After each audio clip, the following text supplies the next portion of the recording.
ओम नमः शिवाय। शिवजी सदा सहाय। ओम नमः शिवाय। गुरुजी सदा सहाय। अध्याय 13। तेरा ही तेरा। निद्रा विहीन संत। मुझे हिमालय जाने की आज्ञा दें। मुझे आशा है कि मैं वहाँ की अखंड शांति में ईश्वर के साथ अनवरत दिव्य संपर्क बना सकूँगा। एक बार सचमुच अपने गुरु से इतने अरुचिकर शब्द कहे। शायद कभी कभी भक्त के मन में अचानक उठते संदेश के भ्रम जाल में भी मैं भी फंस गया था। कॉलेज की पढ़ाई और आश्रम के कर्तव्यों की वजह से मेरे अंदर बेचैनी बढ़ती जा रही थी। धैर्य खत्म हो रहा था। परेशानी वाली बात यह थी कि मेरा ये प्रस्ताव तब आया था जब मुझे मेरे गुरु के साथ रहते हुए मात्र 6 महीने ही हुए थे। अभी तक मैं उनकी विशाल महिमा को समझ नहीं पाया था। बहुत ही पहाड़ी व्यक्ति हिमालय में रहते हैं। बहुत से पहाड़ी व्यक्ति हिमालय में रहते हैं, फिर भी उन्हें ईश्वर का अनुभव नहीं होता। मेरे गुरु ने धीमे धीमे शब्दों में सरलता से कहा, एक जड़वत पर्वत की अपेक्षा किसी आत्मज्ञानी पुरुष से ज्ञान प्राप्त करना नहीं कहीं अच्छा है। गुरुदेव ने इन शब्दों द्वारा मुझे इशारा दिया कि मेरे गुरु पहाड़ी नहीं बल्कि वे स्वयं हिमालय हैं। फिर भी मैंने उनसे कहना जारी रखा। मेरे गुरु ने उनका कोई जवाब नहीं दिया। मैंने उनके मौन को स्वीकृति समझ लिया। उनकी इस गोलमोल प्रतिक्रिया को अपने ढंग और अपनी सुविधा अनुसार समझा। उस संध्या से मैं कलकत्ता के घर में तैयारियों में व्यस्त हो गया। एक कंबल के अंदर कुछ चीज़ें रखकर उसे बांधते हुए मुझे इसी तरह का एक बंडल याद आया जब मैंने चुपके से उसे अपनी अटारी की खिड़की से नीचे फेंक दिया था। मुझे लगा कि कहीं हिमालय की ओर का पलायन पहले की तरह यह भी अनिष्ट ग्रहों वाला न सिद्ध हो। पहली बार मेरा आध्यात्मिक उत्साह उछाल पर था। आज अपने गुरु को इस तरह छोड़ते हुए मेरा अंतर्मन भारी था। दूसरे दिन सुबह मैंने बिहारी पंडित को ढूंढा, जो मेरे स्कॉटिश चर्च कॉलेज में संस्कृत के प्रोफेसर थे। सर, आपने मुझे लाड़ी महाशय के महान शिष्य के बारे में बताया था। क्या आप उनका पता मुझे दे सकते हैं? तुम्हारा तात्पर्य राम गोपाल मजूमदार से है? मैं उन्हें निद्राविहीन संत के नाम से पुकारता हूँ। वे हमेशा परम ब्रह्म में लीन जागते रहते हैं। उनका घर तारकेश्वर के पास रणबाजपुर में है। मैंने उन्हें धन्यवाद दिया और फिर ट्रेन में तारकेश्वर के लिए निकल पड़ा। मैं अपने मन की आशंकाओं को निद्राविहीन संत के द्वारा हिमालय में एकांत ध्यान के लिए उनकी स्वीकृति पाकर अपने मन में उठते संदेह को शांत करने चाहता था। बिहारी पंडित ने बताया कि उनके मित्र निद्राविहीन संत को पृथक गुफाओं में कई वर्षों तक क्रिया योग करते रहने के बाद आत्म साक्षात्कार हो गया था। तारकेश्वर पहुंचकर मैंने उस प्रख्यात मंदिर के पास पहुंचा। हिंदू इसे इसी तरह पूजते हैं जिस प्रकार कैथोलिक ईसाई फ्रांस में लॉर्ड्स को पवित्र स्थान की तरह मानते हैं। तारकेश्वर में रोग निवारण के असंख्य कारनामे हुए हैं, जिनमें एक मेरे परिवार के सदस्य के साथ भी हुआ था। मेरी चाची ने मुझे एक बार बताया था कि मैं पूरे 1 सप्ताह मंदिर में बैठी रही। पूरी तरह से उपवास रहकर मैंने तुम्हारे चाचा शारदा, जो एक जीर्ण रोग से ग्रस्त थे, उनके उस रोग की मुक्ति के लिए प्रार्थना कर दी। 7वें दिन मेरे हाथ में अचानक से एक जड़ी बूटी आ गई। मैंने उन पत्तियों को उबालकर उसका रस तुम्हारे चाचा को दिया। उनकी बीमारी उसी वक्त खत्म हो गई और कभी दोबारा उन्हें वह रोग नहीं हुआ। मैंने उस पवित्र तारकेश्वर मंदिर में प्रवेश किया। उस मंदिर में गोल पत्थर के सिवाय कुछ भी नहीं है। इसकी परिधि जिसकी कोई शुरुआत और अंत नहीं था। इस प्रकार ये अनंत ब्रह्म को बहुत सटीक ढंग से प्रदर्शित करता है। इस तरह से ब्रह्म के निराकार रूप को एक तुच्छ अनपढ़ किसान भी समझता है। वास्तव में पाश्चात्य देशों ने हिंदुओं को कल्पना जगत में जीने का आरोप भी समय समय पर लगाया है। मेरा मन उस समय इतने वैराग्य और परिपूर्ण था कि मेरे लिए वहाँ एक गोल पत्थर के सिवाय कुछ नहीं था। मैंने मन ही मन सोचा, ईश्वर को केवल अपनी आत्मा के अंदर खोजना चाहिए। बिना किसी प्रकार के आदर प्रकट किए मैं मंदिर से बाहर निकला और बाहर रणबाजपुर गांव पैदल चलते हुए पहुंचा। रास्ते में से एक पथिक से जब मैंने कहा वहाँ रास्ता पूछा तो वह गहरी सोच में डूब गया। जब तुम चौराहे की तरफ पहुँचो तो दाहिने मुड़कर सीधे चलते जाना। उसने इन शब्दों के साथ अपना मौन तोड़ा। उसके दिशा निर्देश का पालन करते हुए मैं एक नज़र के साथ साथ चल रहा था। अंधेरा हो गया। जंगल के बाहर, गांव से के बाहर का इलाका और टिमटिमाती जुगनुओं की रोशनी, सियारों की गूंज से गुंजयमान हो उठा। चांद की रोशनी बहुत फीकी थी। रास्ता साफ नहीं दिखाई दे रहा था। मैं 2 घंटे तक ठोकरें खाता रहा। गाय की घंटी की आवाज़ कितनी मधुर थी। मेरी ज़ोर ज़ोर से पुकारने की आवाज़ सुनकर एक किसान मेरे पास आया। मैं राम गोपाल बाबू को खोज रहा हूँ। इस नाम का कोई व्यक्ति यहाँ नहीं रहता। उस व्यक्ति ने तीखी आवाज़ में कहा, शायद तुम झूठ बोलने वाले एक जासूस हो। उसके संदेह को मिटाने की उम्मीद में मैंने नम्रता से उसे अपनी परिस्थिति बताई। वह मुझे अपने घर ले गया और मेरा आदर सत्कार किया। रणबाजपुर यहाँ से काफ़ी दूर है। उसने कहा, तुम्हें चौराहे से बाएं मुड़ना था, दाएं नहीं। मेरा पहला दिशा निर्देश देने वाला निश्चय ही यात्रियों के लिए एक मुसीबत डालने वाला था। मोटे चावल का भात, मसूर की दाल और कच्चे केले और आलू की तरी वाली सब्ज़ी जैसे स्वादिष्ट खाने से तृप्त होने के बाद आंगन से सटी एक छोटी सी झोंपड़ी में चला गया। दूर गांव से मृदंग गाजे बजे के साथ गाने की आवाज़ की वजह से नींद नहीं आई। मैंने मन ही मन योगी राम गोपाल से मार्गदर्शन देने की प्रार्थना की। जैसे ही मेरे कमरे में रोशनी की पहली किरण पड़ी, मैं रणबाजपुर के लिए चल पड़ा। धान के खेतों के उबड़ खाबड़ रास्तों से चलते हुए धान की सूखी कंटीली झाड़ियों और भूसे के ढेर से बचाता चलता रहा। कभी कभी कोई किसान मिलता तो वह मुझे बताता कि मेरा गंतव्य रणबाजपुर केवल 1 कोस यानी 2 मील की दूरी पर है। इन 6 घंटों से मैं सूरज ने क्षितिज के मध्य मार्ग तक की यात्रा कर ली थी। मुझे ऐसा लगने लगा कि मैं रणबाजपुर से हमेशा 1 कोस दूर ही रहूँगा। दोपहर तक मेरी दुनिया अभी तक भी अंतहीन धान के खेतों तक सिमटी हुई थी। आकाश से बरसती तपती सूरज की किरणों से बचने का कोई उपाय नहीं सूझ रहा था। तभी एक आदमी को आराम से टहलते हुए अपनी ओर आते देखा। मैं उससे प्रश्न पूछने का साहस नहीं जुटा पा रहा था कि मुझे केवल 1 कोस ना सुनने को मिले। वह अजनबी मेरे बगल में रुक गया। छोटा कद और दुबला, शारीरिक तौर से प्रभावहीन, मगर उसकी तीखी काली आंखें तेज से भरी थी। मैं रणबाजपुर जाने की सोच रहा हूँ। चूँकि तुम्हारा उद्देश्य अच्छा था, इसलिए मैं तुम्हारी प्रतीक्षा करने लगा।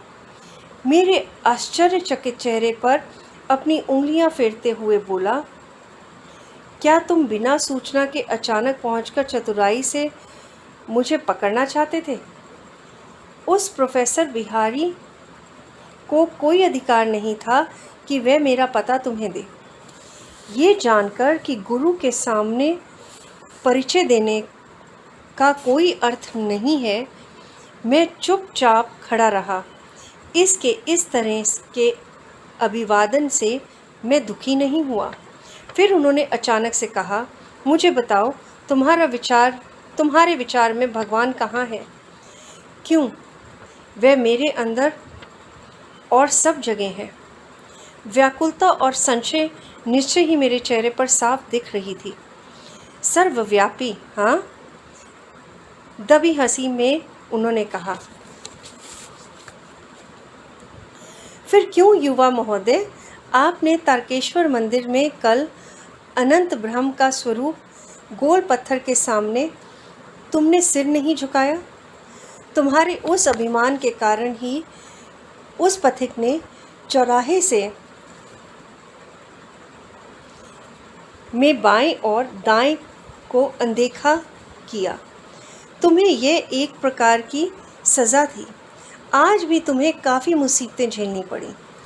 मैं उनसे पूर्णतः सहमत था और यह सोचकर आश्चर्यचकित था कि सामने अति सामान्य प्रतीत होने वाले शरीर में सर्वव्यापी आंखें छुपी हुई हैं। उस योगी से निकलती उपचार रूपी किरणों का प्रकाश मुझ पर पड़ा।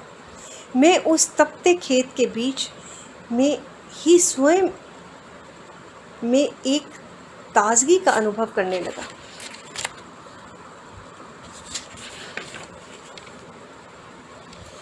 एक भक्त में यह सोचने की प्रवृत्ति होती है कि उसके द्वारा अपनाया मार्ग ही ईश्वर को पाने का एकमात्र मार्ग है।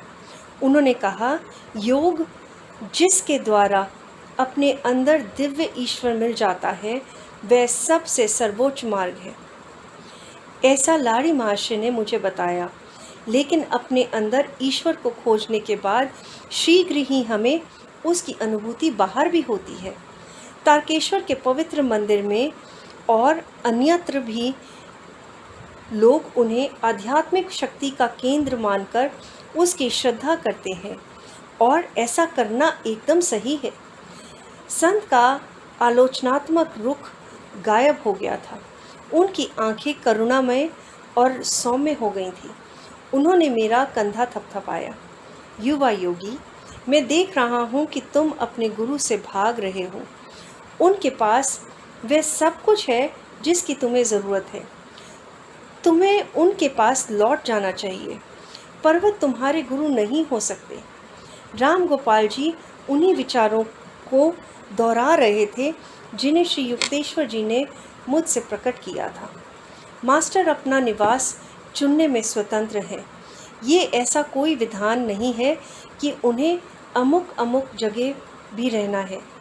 मेरे साथी ने मुझे रहस्यपूर्ण दृष्टि से देखते हुए कहा, भारत और तिब्बत के हिमालय के शिखरों का संतों पर कई एकाधिकार नहीं है। जिसे अंदर पाने का प्रयास ना किया जाए, उसे यहाँ वहाँ जाकर नहीं पाया जा सकता। जैसे कि भक्त आध्यात्मिक ज्ञान लाभ के लिए पृथ्वी के दूसरे छोर तक जाने के बाद तैयार होता है, उसका गुरु उसके आसपास ही प्रकट हो जाता है।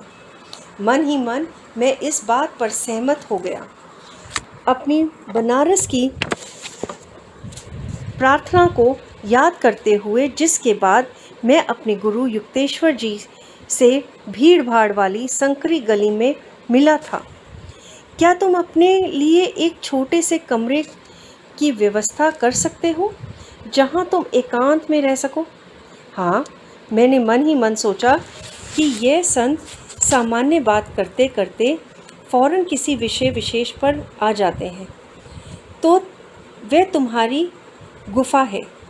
योगी ने ज्ञान जगा देने वाली ऐसी दृष्टि मुझ पर डाली जिसे मैं कभी भूल नहीं सकता। वही तुम्हारा पवित्र पर्वत है।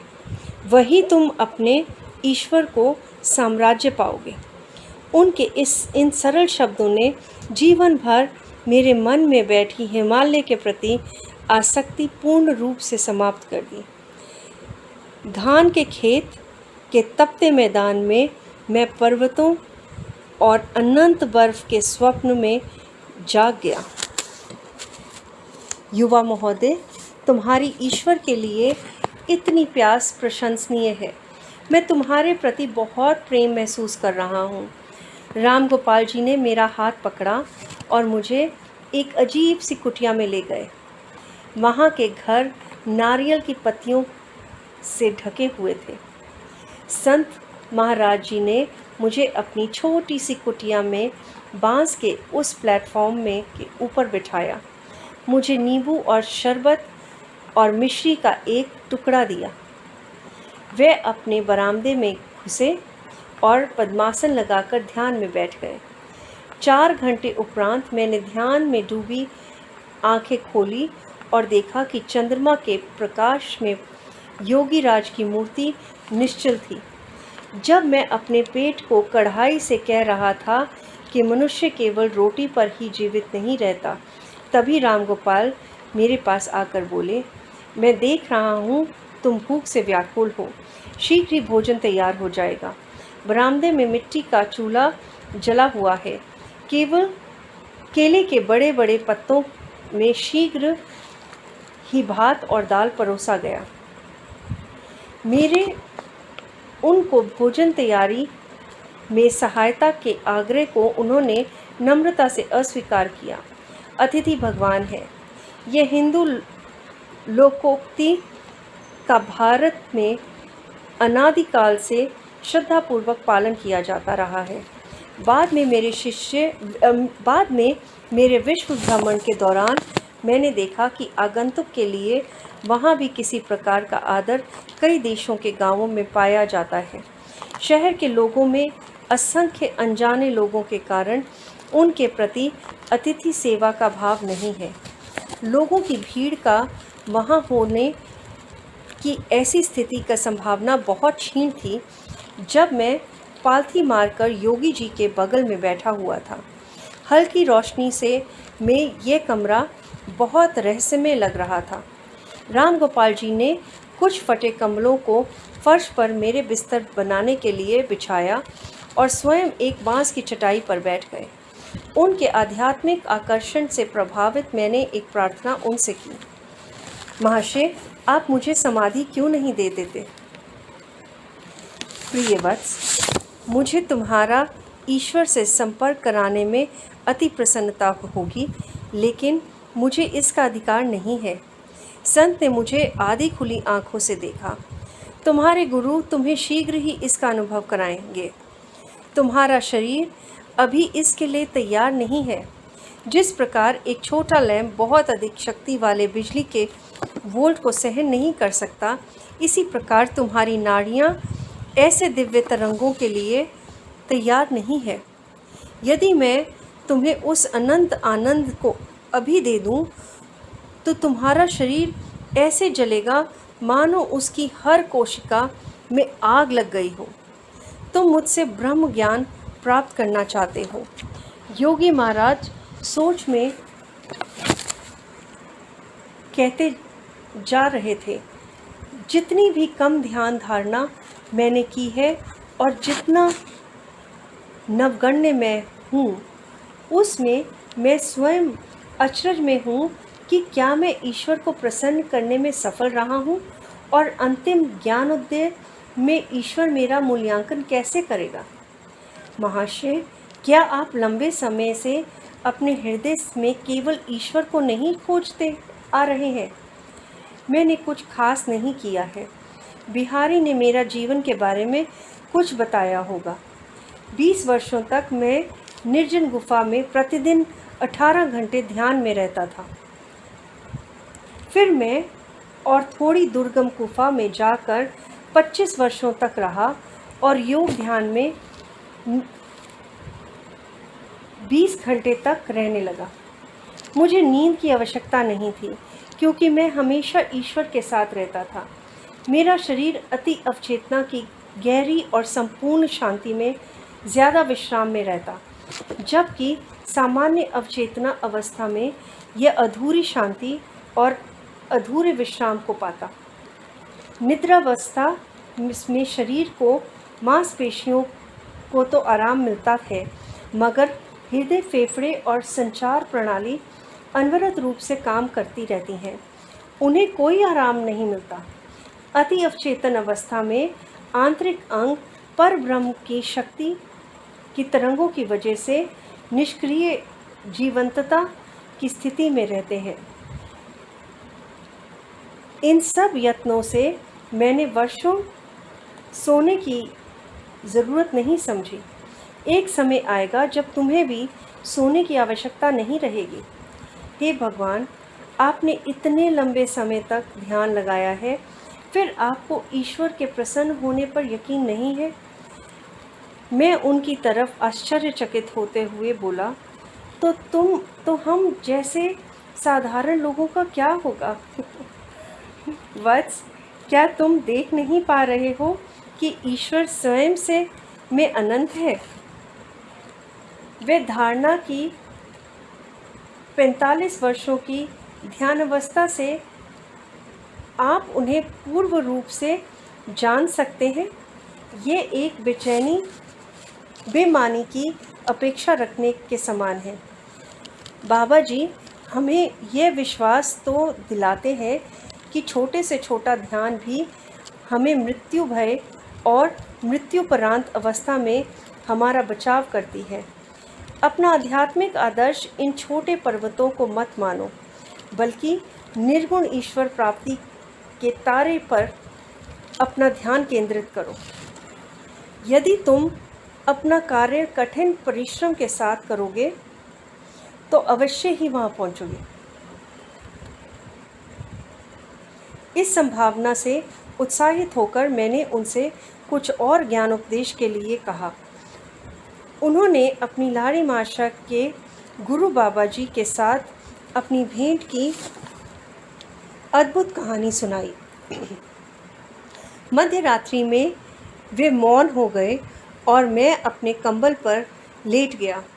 मैंने अपनी आंखें बंद की। मुझे बिजली कौंधती हुई दिखाई देने लगी और मेरे अंदर की विशाल जगह पिघली रोशनी से भर गई। मैंने अपनी आंखें खोली तो वही आंखें चुंधियाने वाला प्रकाश देख रही थी। वह कमरा उस अनंत महाप्रकाश का हिस्सा बन गया था जिसे मैं अपने अंदर एक दृश्य में देखा था। तभी योगी राज ने कहा, तुम सोते क्यों नहीं? महाराज, मैं कैसे सो सकता हूँ जब मेरी चारों तरफ बिजली कौंध रही है, चाहे मेरी आंखें खुली हों या बंद। तुम धन्य हो जो तुम्हें इस प्रकार का अनुभव मिल रहा है। इस तरह की आध्यात्मिक किरणों का दर्शन इतनी आसानी से नहीं मिलता। संत महाराज ने स्नेह से मुझे कहा। अगले दिन सुबह उन्होंने मुझे मिश्री दी और कहा, अब मुझे जाना चाहिए। मुझे उनसे विदा लेने का दुख हो रहा था। मेरी आंखों के आंसू गालों को भिगो रहे थे। मैं तुम्हें यहाँ से खाली हाथ नहीं भेजूँगा। योगी ने बहुत प्यार से मुझे कहा, मैं तुम्हारे लिए कुछ करूँगा। वह मुस्कुराए और उन्होंने अपनी दृष्टि मुझ पर केंद्रित की। मैं जड़वंत हो गया और मानो धरती से चिपक गया हूँ। मेरे आँखों के दरवाजे से शांति मेरे अंदर प्रवेश करती गई। मेरी गर्दन का दर्द, जो कुछ वर्षों से बीच बीच में मुझे परेशान करता रहा था, वह तुरंत ठीक हो गया। प्रकाशमय आनंद के सागर में नहाकर मैं तरोताज़ा हो गया और मेरी अश्रुधारा बंद हो गई।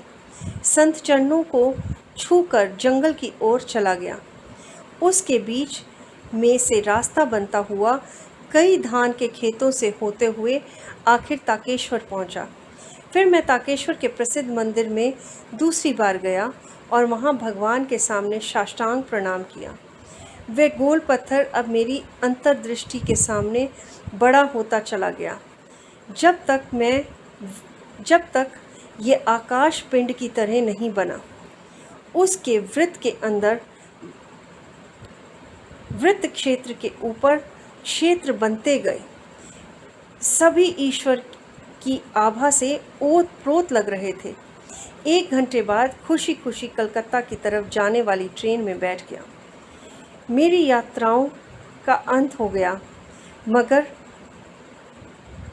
लेकिन यह किसी हिमालय के पर्वतों से नहीं, बल्कि हिमालय की तरह व्यक्तित्व के स्वामी मेरे गुरु के चरणों में। ओम।